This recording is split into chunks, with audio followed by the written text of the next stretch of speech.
चारों धामों में उमड़ा श्रद्धालुओं का सैलाब। मुख्यमंत्री पुष्कर सिंह धामी ने तैनात किए यात्रा मजिस्ट्रेट। बुधवार और गुरुवार को ऑफलाइन रजिस्ट्रेशन बंद।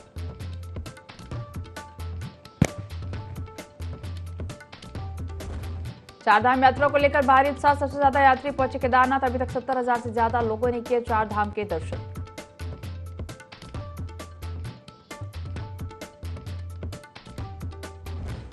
मुख्यमंत्री पुष्कर सिंह धामी का आज पंजाब और चंडीगढ़ दौरा। भाजपा प्रत्याशी सुभाष शर्मा के नामांकन और रोड शो में होंगे शामिल, तो चंडीगढ़ प्रत्याशी संजय टंडन के समर्थन में करेंगे जनसभा।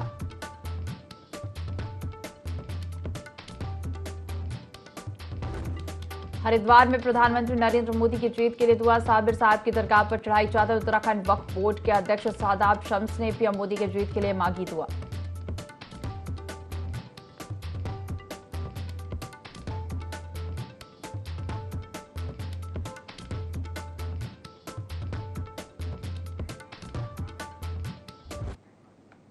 देवभूमि लाइव देख रहे हैं यहाँ पर, मैं हूं आपके साथ दिव्या। बुलेटिन की शुरुआत करेंगे देहरादून से खबर के साथ। सीएम पुष्कर सिंह धामी का आज पंजाब और चंडीगढ़ दौरा। भाजपा प्रत्याशी सुभाष शर्मा के नामांकन और रोड शो में शामिल होंगे। चंडीगढ़ प्रत्याशी संजय टंडन के समर्थन में जनसभा करेंगे। 11:15 पर पंजाब और 6:30 बजे चंडीगढ़ सीएम धामी पहुंचेंगे। सीएम धामी का प्रचार अभियान जारी है। तो सीएम पुष्कर सिंह धामी आज पंजाब और चंडीगढ़ दौरे पर रहेंगे। भाजपा प्रत्याशी सुभाष शर्मा और नामांकन और रोड शो में शामिल होंगे।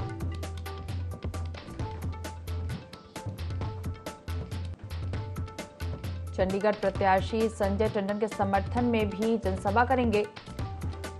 11:15 पर पंजाब और 6:30 बजे चंडीगढ़ सीएम धामी पहुंचेंगे। सीएम धामी का प्रचार अभियान जारी है।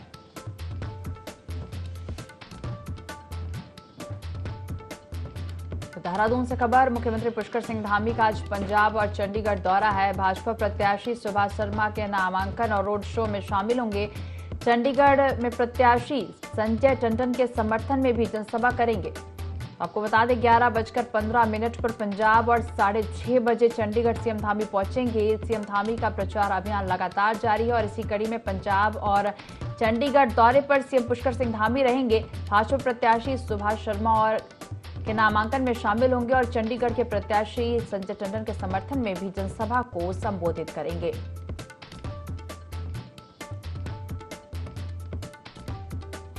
देहरादून से खबर। मुख्यमंत्री पुष्कर सिंह धामी का आज पंजाब और चंडीगढ़ दौरा। भाजपा प्रत्याशी सुभाष शर्मा और चंडीगढ़ प्रत्याशी संजय टंडन के समर्थन में जनसभा करेंगे।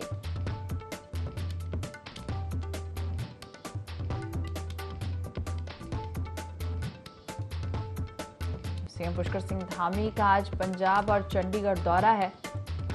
बीजेपी प्रत्याशी सुभाष शर्मा के नामांकन और रोड शो में शामिल होंगे। इसके साथ ही चंडीगढ़ प्रत्याशी संजय टंडन के समर्थन में भी जनसभा करेंगे। 11:15 पर पंजाब और 6:30 बजे चंडीगढ़ सीएम धामी पहुंचेंगे। सीएम धामी का प्रचार अभियान जारी है।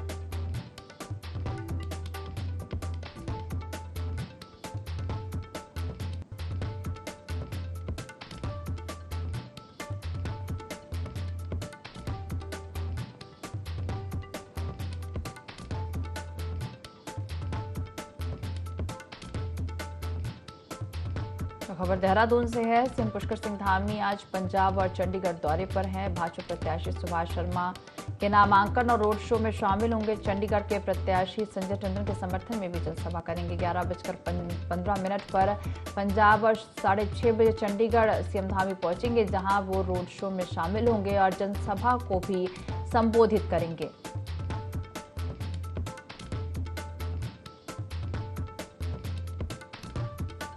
सीएम पुष्कर सिंह धामी का आज पंजाब और चंडीगढ़ दौरा है। भाजपा प्रत्याशी सुभाष शर्मा के नामांकन और रोड शो में शामिल होंगे। इसलिए ज्यादा जानकारी लेंगे सहयोगी विनय सूद हमारे साथ लाइव जुड़ गया है। विनय, सीएम पुष्कर सिंह धामी आज पंजाब और चंडीगढ़ दौरे पर हैं। बीजेपी प्रत्याशी सुभाष शर्मा के नामांकन में शामिल होंगे और चंडीगढ़ से प्रत्याशी संजय टंडन के समर्थन में जनसभा को संबोधित करेंगे आज सीएम पुष्कर सिंह धामी। देखिए, आपको बता दें कि लोकसभा चुनाव के चलते जिस तरह से मुख्यमंत्री पुष्कर सिंह धामी के अन्य राज्यों में लगातार जो दौरे हैं, जनसभाएं हैं, वो लगातार जो है इस दौरान चल रही है और बड़ी संख्या में जो लोग हैं वो उनको सुनने के लिए भी इस दौरान जनसभाओं में पहुंच रहे हैं। तो देखा जा सकता है कि जो यहाँ पर प्रत्याशी हैं, प्रत्याशियों के साथ लगातार नामांकन करने के दौरान जो है सीएम धामी नजर आ रहे हैं अन्य राज्यों में भी। और साथ ही साथ जिस तरह से विशाल जो जनसभाएं हैं उसमें भी सीएम धामी जो है लगातार पहुंच रहे हैं। तो देखा जा सकता है कि पूरी तैयारियों में जिस तरह से लोकसभा चुनाव को लेकर के अन्य राज्यों में भी सीएम धामी प्रचार प्रसार करते हुए नजर आ रहे हैं। तो उनकी डिमांड जो है किस तरीके से जो है देखने को मिल रही है।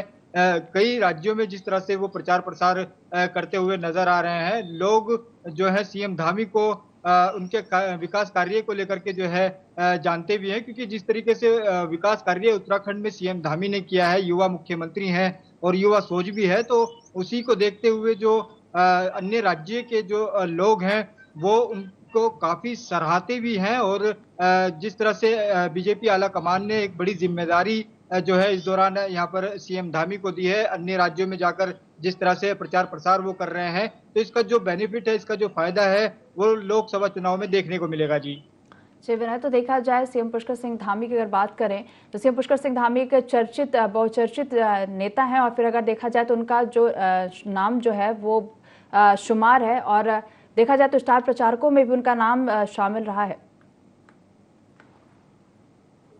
जी बिल्कुल, देखिए जिस तरह से यहाँ पर उत्तराखंड की 5 लोकसभा सीटों में जो यहाँ पर मतदान है वो संपन्न होने के बाद में अब सीएम धामी लगातार जिस तरह से अन्य राज्यों में जा रहे हैं, प्रत्याशियों के साथ में जनसभाएं भी जो है इस दौरान वो कर रहे हैं, नामांकन भी जो है नामांकन प्रक्रिया में भी जो है इस दौरान वो शामिल हो रहे हैं। तो ऐसे में जो तैयारियां हैं बीजेपी की वो साफ दिखाई देती है कि किस तरीके से बीजेपी आला कमान ने मुख्यमंत्री पुष्कर सिंह धामी को चुनाव प्रचार के लिए जो है जिम्मेदारी सौंपी है। और जो लोग हैं, खास करके जो युवा हैं, वो मुख्यमंत्री पुष्कर सिंह धामी को जो है उनके कार्य की वजह से सराहते भी हैं। उनको सुनने के लिए जो है जो युवा है वो लगातार यहाँ पर इसी चीज पर देखते हैं, मंथन करते हैं कि जो मुख्यमंत्री हैं उत्तराखंड के किस तरीके से यहाँ पर मुद्दों को लेकर के कार्य करते हैं। जिस तरह से उन्होंने यूसीसी का जो कानून है उसको लेकर के भी यहाँ पर कार्य किया है, उसको लागू करने के लिए, और साथ ही साथ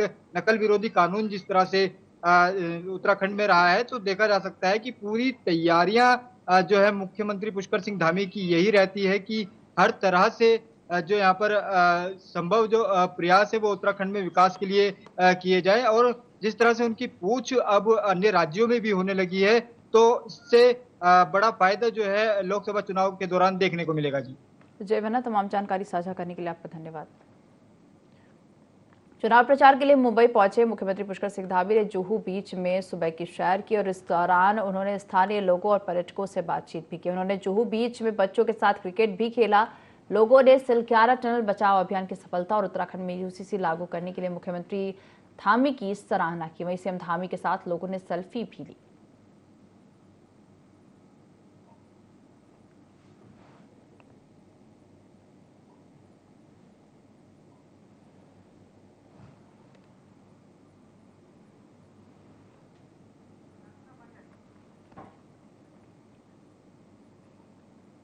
बीजेपी विधायक विनोद चमोली ने केंद्र सरकार से तीर्थ यात्राओं के लिए बजट की मांग की। उनका कहना है कि केंद्र सरकार को कम से कम प्रदेश को 1000 करोड़ का बजट देना चाहिए। उन्होंने बताया कि उत्तराखंड में 4 धाम यात्रा समेत अन्य धार्मिक यात्राओं में पहुंच रहे करोड़ों श्रद्धालुओं के लिए इस बजट से अवस्थापना सुविधाओं का विकास किया जा सकता है। उन्होंने कहा कि उत्तराखंड राज्य 1.25 करोड़ की जनसंख्या वाला प्रदेश है, लेकिन प्रदेश में आने वाले श्रद्धालुओं की संख्या लाखों करोड़ों में, और ऐसे में इन श्रद्धालुओं की सुविधाओं के लिए केंद्र की ओर से बजट दिया जाना चाहिए। उत्तराखंड को अगर आप देखते हैं तो हम 1.25 करोड़ की पॉपुलेशन है, लेकिन यदि आप यहाँ फ्लोटिंग पॉपुलेशन के बारे में अगर बातचीत करें तो आपको ध्यान होगा जब कांवड़ चला तो 5 करोड़ लोग यहाँ पर आए। ऐसे ही हमारी जो यात्रा है, पिछली बार लगभग 56 लाख लोग तीर्थ यात्री यहाँ पर आए, और उसके अलावा भी विभिन्न पहलू है पर्यटन के जिस पर लोग यहाँ पर आए। तो अगर वो संख्या भी काउंट की जाएगी तो 1.5-2 करोड़ से कम वो भी नहीं निकलती है। तो अगर मोटा मोटा अनुमान लगाएं तो 8 करोड़ लोगों को हम 1.25 करोड़ लोगों के उत्तराखंड में प्रतिवर्ष अवधारणा सुविधाएं उपलब्ध कराते हैं। हमारा नया प्रदेश है, छोटा प्रदेश है, संसाधन सीमित है।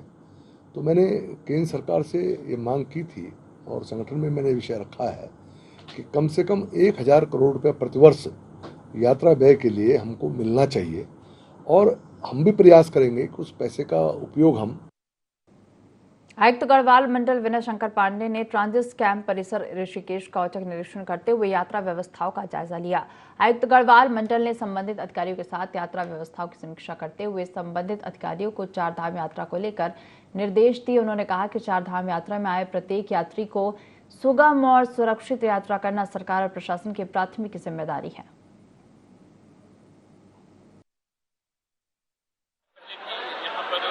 चारधाम यात्रा को कवर किया होगा और आपको काफी गुणात्मक सुधार देखने को मिला होगा। यहाँ पर यात्रियों की सुविधा का पूर्ण ध्यान रखा गया है क्योंकि हमारे प्रदेश के मुख्यमंत्री जी का बड़ा स्पष्ट निर्देश है, उनका मैंडेट है कि यात्रा बहुत सुरक्षित सुगम हो रही। आम आदमी पार्टी के देहरादून स्थित पार्टी कार्यालय में बैठक का आयोजन किया गया। पार्टी के प्रदेश अध्यक्ष एस कलेर की अध्यक्षता में हुई इस बैठक में पार्टी के पदाधिकारी और कार्यकर्ता मौजूद रहे। बैठक में संगठन विस्तार और संगठन मजबूती पर चर्चा की गई और इस दौरान कलेर का कहना है कि निकाय चुनाव सरकार कभी भी करा ले, आम आदमी पार्टी चुनाव को लेकर पूरी तरह से तैयार है। उन्होंने कहा कि मेयर पद के प्रत्याशी को घोषित किए जाने को लेकर आम आदमी पार्टी लंबा इंतजार नहीं करेगी, बल्कि 15 से 20 दिनों के भीतर पार्टी मेयर पद का प्रत्याशी घोषित कर देगी।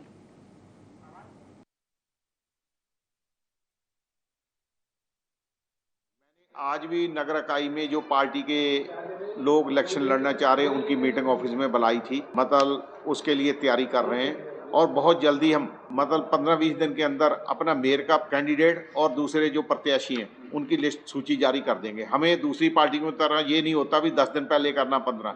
इलेक्शन सितंबर में हो, अक्टूबर में हो, जून में हो, हमें कोई फर्क नहीं पड़ने वाला, हमारी पूरी तैयारी। भूपैकुंठ धाम श्री बद्रीनाथ में कपाट खुलने के दूसरे दिन खुशनुमा मौसम और चटक धूप के बीच सुबह ब्रह्म मुहूर्त से ही तीर्थयात्रियों की लंबी कतार नजर आई। श्रद्धालु कतार में एक एक कर भगवान श्री बद्री विशाल जी के दर्शन कर पुण्य लाभ अर्जित कर रहे हैं। लेकिन इस बीच धाम में बद्री विशाल के जयकारे के साथ BKTC के खिलाफ नारेबाजी भी तीर्थयात्रियों को सुनाई दी।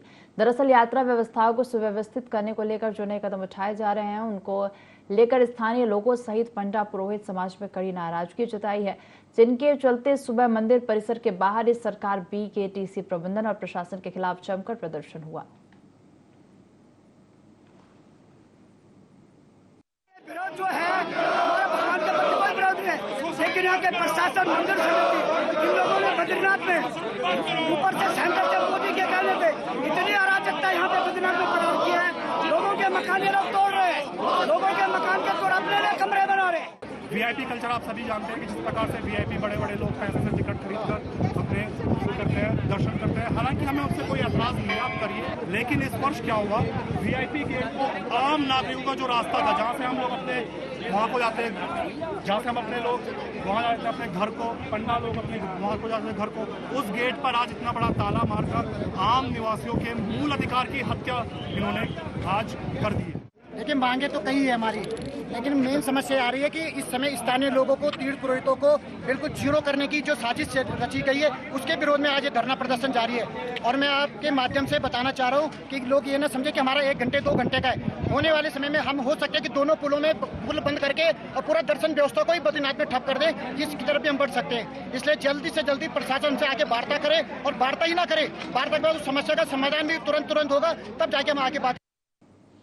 रानीखेत किताब कौथिग में लोक गायिका कमला देवी पहुंची और इस दौरान उन्होंने अपने गीतों से समा बांधा। बता दें कि कमला देवी कोक स्टूडियो भारत से देश भर में हिट हैं। लोक गायिका कमला देवी रानीखेत पहुंची हैं और उन्होंने अपने गीतों से समा बांधा। आपको बता दें कि कमला देवी कोक स्टूडियो भारत से देश भर में हिट हैं।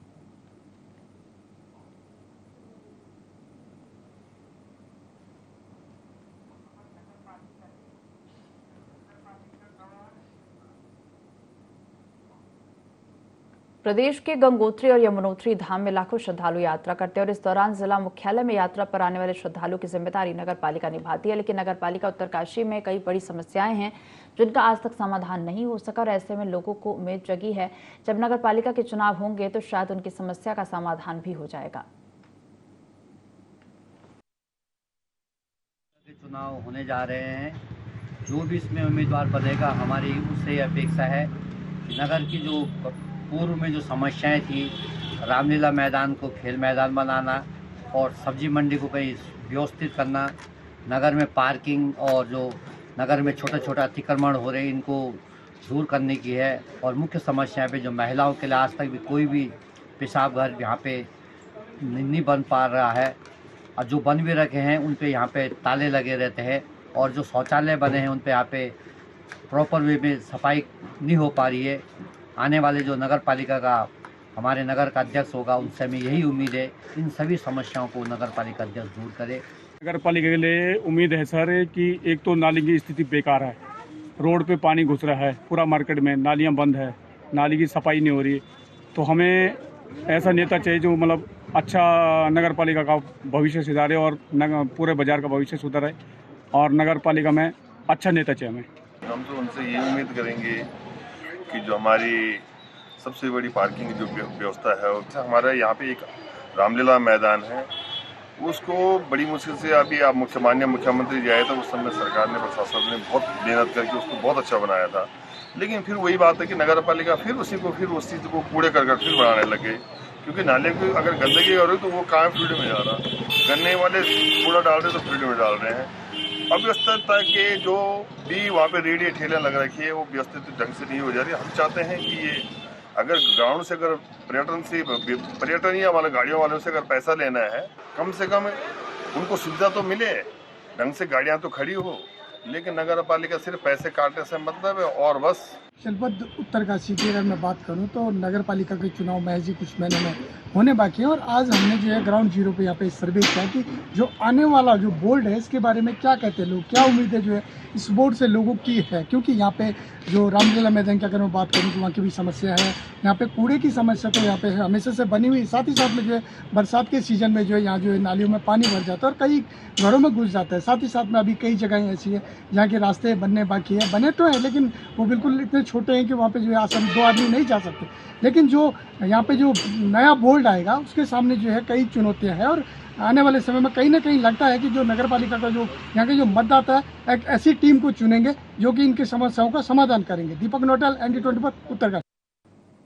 उत्तराखंड के पर्वतीय जिलों में मौसम करवट बदलने जा रहा है। मौसम विभाग ने उत्तरकाशी, चमोली, रुद्रप्रयाग, बागेश्वर और पिथौरागढ़ जैसे जिलों में बिजली चमकने के साथ ही ओलावृष्टि और बारिश का अनुमान जताया है। मौसम बदलने से दोपहर में लोगों को गर्मी से राहत मिलेगी। देहरादून के आसमान में भी बादल आने से गर्मी से लोगों को राहत मिली है, लेकिन कल से 20 तारीख तक प्रदेश का मौसम शुष्क रहने की आशंका है, जिससे तापमान बढ़ने की भी संभावना जताई गई।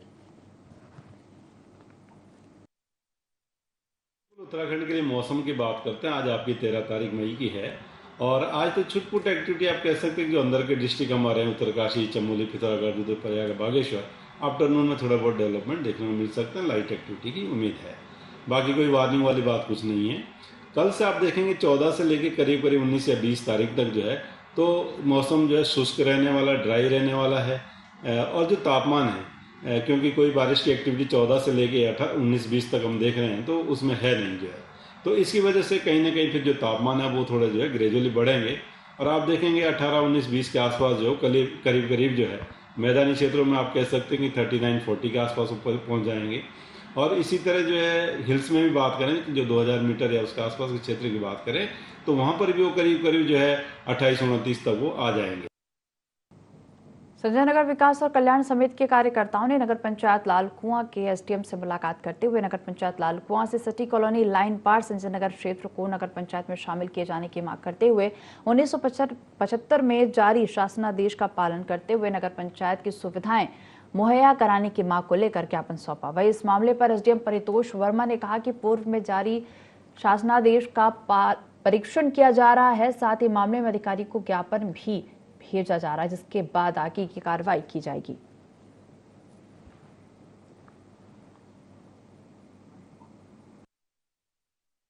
1975 में एक आदेश हुआ था कि लालकुआं को नगर पंचायत बनाया जाए, तो नगर पंचायत तो बनाया गया लेकिन कुछ हिस्सों को छोड़ दिया गया। जब से हम लोग वंचित थे और हम लोगों की नॉलेज में ये बात आई नहीं, और जब नॉलेज में आई है तो हम प्रशासन को और लोगों सबको आगाह कर रहे हैं भाई हमें इस समय से इससे वंचित रखा गया और इसको हमें नगर पंचायत में शामिल किया जाए। प्रशासन कहता है कि हमें अभी तक पता ही नहीं था भाई कहाँ तक है कहाँ तक नहीं है। आप प्रशासन को हम जागरूक कर रहे हैं कि भाई हम खुद आपको ले रहे हैं कि हम यहाँ तक हैं और ये शासन आदेश है।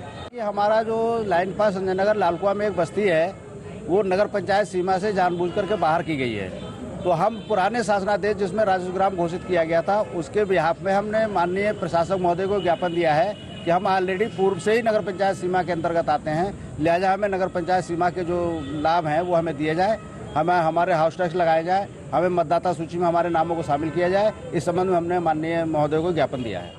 देखिए, संजय नगर के जो क्षेत्रवासी हैं उनके द्वारा पूर्व में भी इस तरह का ज्ञापन दिया गया है। और एक तो इनका द्वारा जिस शासनादेश का उल्लेख किया जाता है उसका परीक्षण किया जा रहा है, साथ ही उनका जो ज्ञापन है उसको शासन को प्रेषित किया जाता है। लेकिन निकाय चुनाव की अभी तिथि घोषित नहीं हुई है और संजय नगर वालों की मांग जो है वो पहले से इस संबंध में ज्ञापन देता है, तो संजय नगर वालों की मांग पर पृथक से कार्रवाई की जा रही है।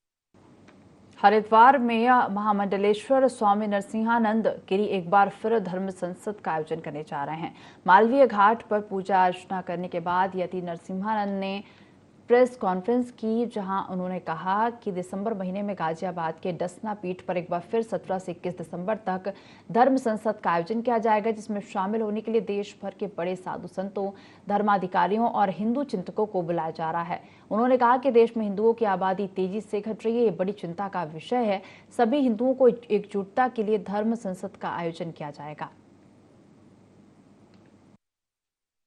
धर्म संसद और धर्म संसद है कि हमने जो धर्म संसद में बातें कही थी, आप मीडिया के लोग इसके गवाह हैं, वही बातें आज भारत के प्रधानमंत्री अपने सार्वजनिक मंचों से कर रहे हैं। इसका मतलब हमने तो गलत बोला ही नहीं था, हमने तो बिल्कुल सही बोला था। हमें तो केवल गुंडागर्दी के तहत जेल में डाला गया था ताकि हम सच ना बोल सके। सर्वे की रिपोर्ट अधूरी है, ये आंकड़े इससे भी बहुत ज्यादा भयानक है। ये सर्वे की रिपोर्ट तो 2011 की जनसंख्या के आंकड़ों पर आधारित है, उसके बाद जनगणना करवाई नहीं गई है। अगर जनगणना आज की हो तो मुसलमानों की आबादी लगभग 30% की होने वाली है यहाँ, और ये आंकड़ा बहुत ही भयानक है। सरकार असली आंकड़े नहीं दिखा रही, अभी भी वो कुछ तो बता रहे हैं लेकिन अभी भी असली आंकड़े नहीं दिखा रहे हैं। स्थिति भारत की बहुत ही भयानक है। आप अपने चारों तरफ देख लीजिए, ये हिंदुओं की आध्यात्मिक राजधानी है और जिस तरह से इसे मुसलमानों ने घेरा है, पूरे देश को इसी तरह से घेरा जा रहा है। देखिए, हम तो विश्व धर्म संसद करके दुनिया को इसके बारे में अवेयर करने जा रहे हैं।